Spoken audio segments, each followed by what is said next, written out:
Yan.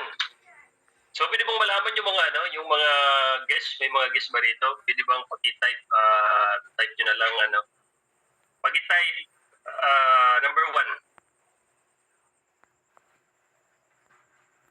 Yan, sa mga guests. Timer, first time. Oh, sa mga first timer, type 1.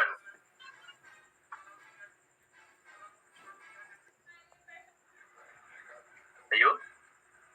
Dami. Nasa isang, nasa 120.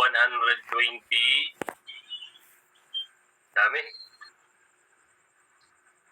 Yan, alright. So, first of all, gusto lang magpasalamat sa mga buo-buo ng TSA, yung mga masisipag at saka very hands-on na mga core leader ng DSI, yan. Especially yan, Coach James, kay Coach Ronel, yan, si Coach JC Ramirez, si Coach Rex, yan, sa talagang napakaswerte natin, kasi mayroong nag-guide sa atin. Saka ang napakaswerte natin, kasi hindi na tayo nahihirapan sa mga presentation, So, ang gagawin lang natin is plug in na lang natin dito sa Zoom. Ayan.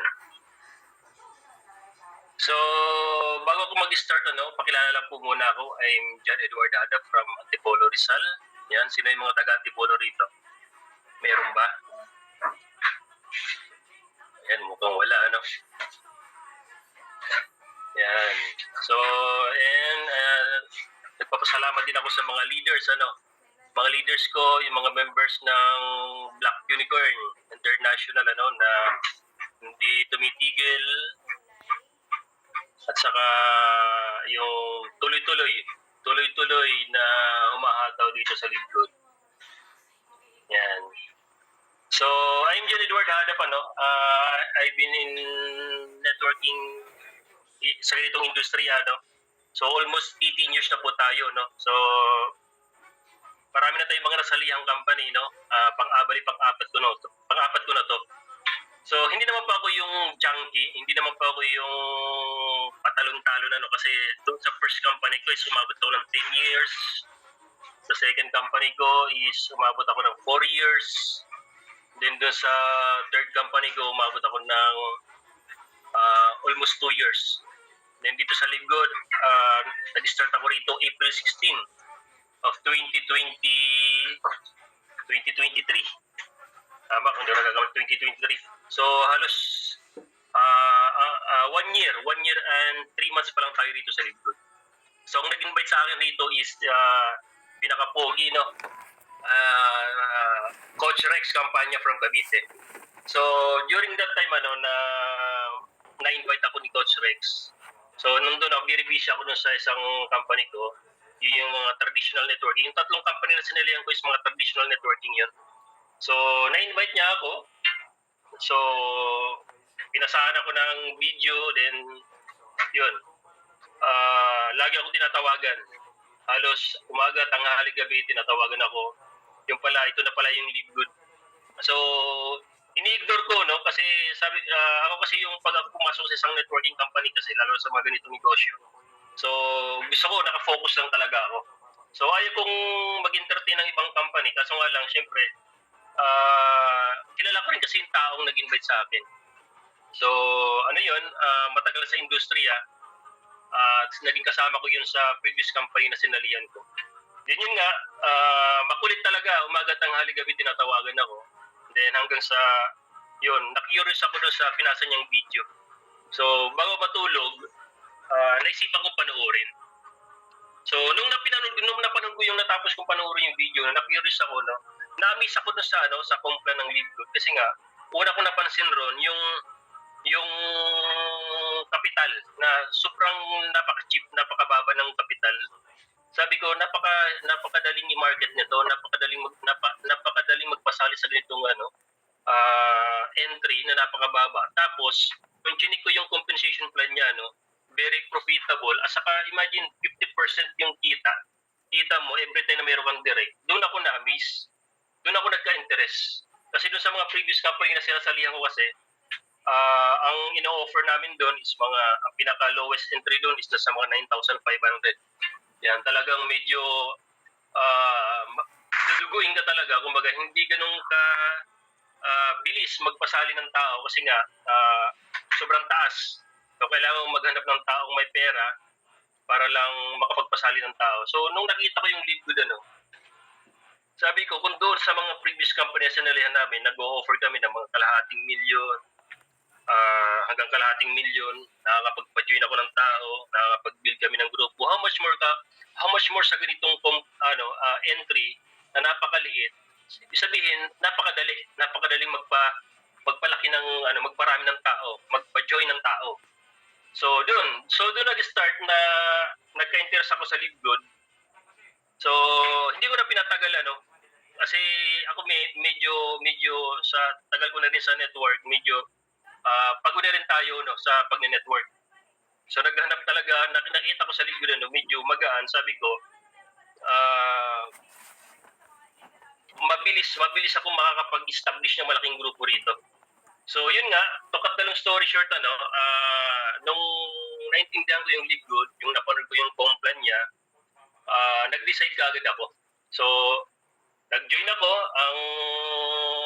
nung kinausap ko si Aprex, sabi ko, sige, i-include mo ko, in-include yung pangalan ko, 3 account agad ang binitawan ko rito.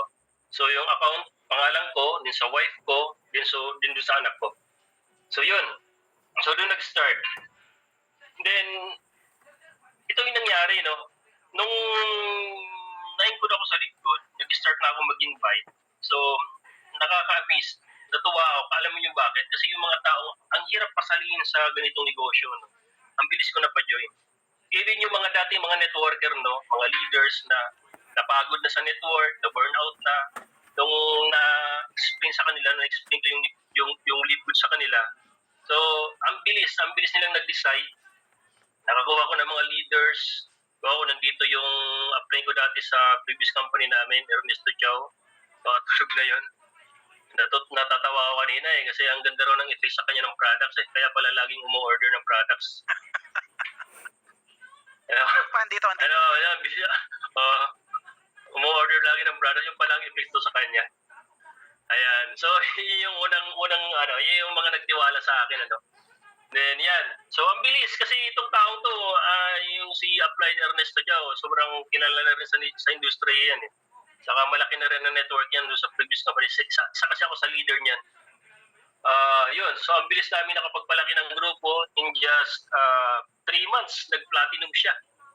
So, ganun siya kabilis. Nag-platinum. Then, naunahan pa nga niya ako kasi after 1 week, doon lang ako nung nag-platinum siya, pero after 1 week, doon lang ako nag-platinum. So, ganun siya kabilis. Then yun, hanggang sa yun, na in-approach ko rin yung ibang mga member ko sa iba-ibang company. So, ang bilis. 2 months lang pala, 2 months pala, 2 months. Ayan, so yung ibang mga member ko, mga leaders ko sa ibang company, napa-join ko rito. Yun, so in just 1 year and 3 months ko dito sa LiveGood. So nakakatuwa kasi kahit pa paano kumita na tayo, nagka-resulta na tayo. Ayan. Then ang maganda po rito sa LiveGood, lalo dito sa mga first timer na nandito ngayon, lalo kung din yung may mga experience na, mga dati nang nag-network. So ang maganda po rito sa LiveGood, napakagaan gawin. Saka halos kung i-compare natin to sa mga traditional business, dito ang liit ng overhead natin. Diba? Kung pwede nga dito mayroon kang internet connection, mayroon kang laptop or cellphone, so magagawa mo na yung negosyo. Kasi doon sa previous company, grabe po yung overhead doon, matindi yung tipong hindi ka pa nga kumikita, gumagasos ka na kasi grabe yung activities doon, yung field, yung kailangan mo talagang yung araw-araw pupunta ka ng office, magdadala ka ng guest, di ba? So nakakapagod na, tama? Lalo na ngayon, sobrang init. May stroke ka pa dyan, di ba? So yun ang iniinda ko sa network, kaya nung nakita ko yung LiveGood, so na-amaze talaga ako, natuwa ako kasi nga sabi ko, at least nandito pa rin ako sa ganitong industriya, at least magaan na siya gawin. Tama? Yan. So, yun. So, Nag-start ako dito April 16. Coach James, okay lang ba mag-screen share ako? Para at least makita ng mga guests dito, mga first Sige, timer sige, dito. bro, Na bro. totoo Okay. may kitaan talaga rito sa Ligbudan.